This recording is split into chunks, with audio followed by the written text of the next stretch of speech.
что мы делаем? Подмеряем. Не, можешь рассказывать, что ты робишь, что ты устанавливаешь часть арки. Накинутый порог.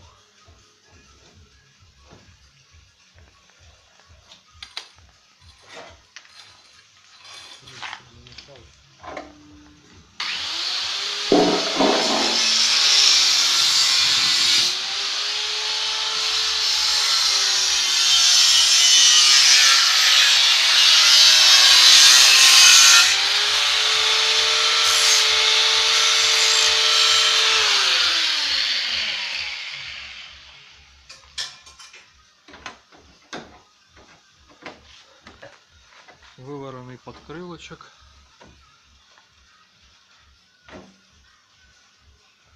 Дядя Вова устанавливая арочку.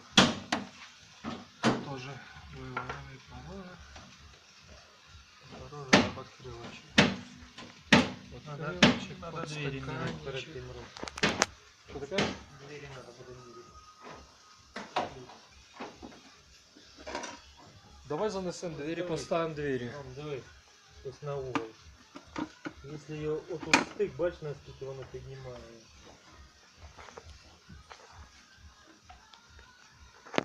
Я сейчас, Ромыч, підганяю оцю лапку, просто підганяю.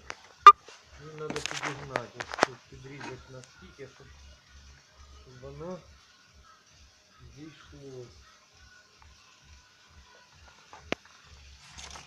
Так, чуть-чуть.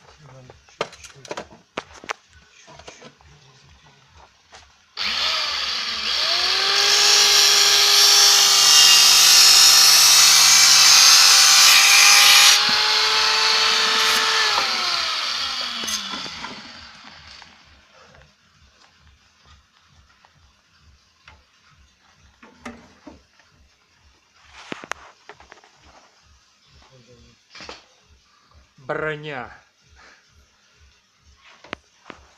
Автомобиль бронируется. Це називається, знаєш як? Почти. Амалогація. Знаєш, як амалогація робиться? Не знаю. Автомобиль, короче, ну, допустим, берем, допустим, обычные які автомобили гоночні бувають для ралли. Mitsubishi, Форды, вообще Шкоды используют.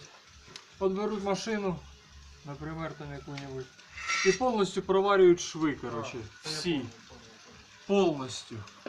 То есть по этим самым, по допускам для ралли должна быть машина полностью проварена.